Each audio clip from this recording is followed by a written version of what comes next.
Retrouvez la chronique de Pascal Couchepin. Pascal Couchepin, bonsoir. Bonsoir. De retour du Congo, enfin, allais-je dire, vous y avez passé pas mal de temps. Oui, j'y ai passé plus de 15 jours. Je dois dire que c'était une expérience assez extraordinaire et tout à fait imprévisible. Parce que je n'imaginais pas un pays dans un tel état de délabrement des institutions et des infrastructures. Tout le monde sait que le Congo est un pays riche en soi.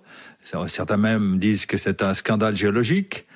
Mais c'est un pays qui a une peine extraordinaire à s'organiser et à constituer un État qui soit présent un peu partout.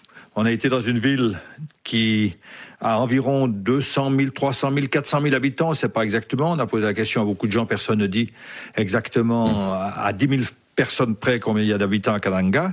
C'est une ville donc relativement importante, chef-lieu d'une province. Eh bien, il n'y a plus d'électricité depuis des mois. La poste est pratiquement fermée depuis quelques années. L'eau n'est plus distribuée. Les écoles fonctionnent grâce au privé. Et le tout est à l'avenant. Il n'y a pas de route pour rejoindre la capitale. Le fleuve n'est pas aménagé. Et on prétend que la ligne de chemin de fer est laissée à l'abandon parce que un gouverneur d'une des provinces a monté une affaire de camions et de transport par camion et préfère se lancer dans ce domaine. À la fin, si vous me permettez de résumer les choses, il y a deux institutions qui marchent. C'est DHL pour le transport postal et l'Église catholique qui entretient des écoles et fait parfois même des aménagements de routes dans quelques quartiers pour essayer de développer un petit peu quelques activités. C'est finalement la parfaite incarnation du libéralisme le plus pur et le plus dur. Alors le libéralisme, non, certainement pas, parce que le libéralisme veut un État qui maintient un certain ordre et qui assure un certain nombre de services publics.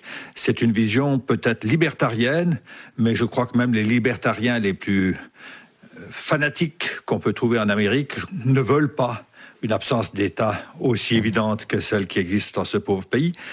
Et les gens sont pourtant travailleurs. Ils sont travailleurs. On a donné des cours dans une université qui débute.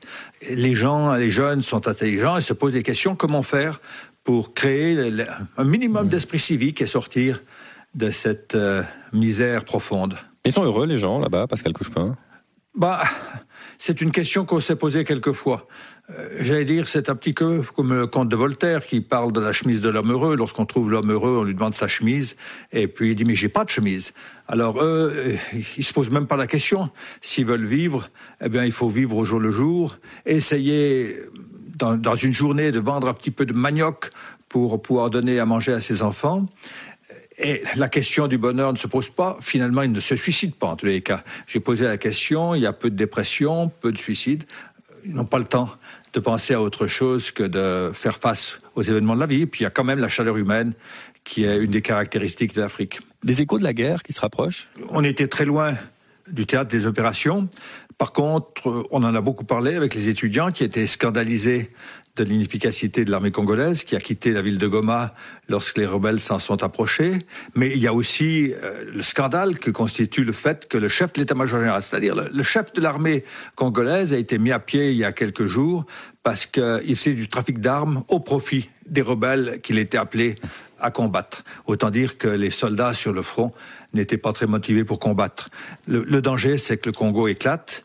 Certains prétendent que en Amérique ou dans d'autres régions du globe, on envisage de séparer le Kivu, qui est une région très riche, et de la faire rejoindre le Rwanda, qui a un problème démographique et peu de ressources. Ce serait vraiment catastrophique et ce serait probablement un signal catastrophique pour l'ensemble de l'Afrique, dont on remettrait en cause les frontières, pays par pays.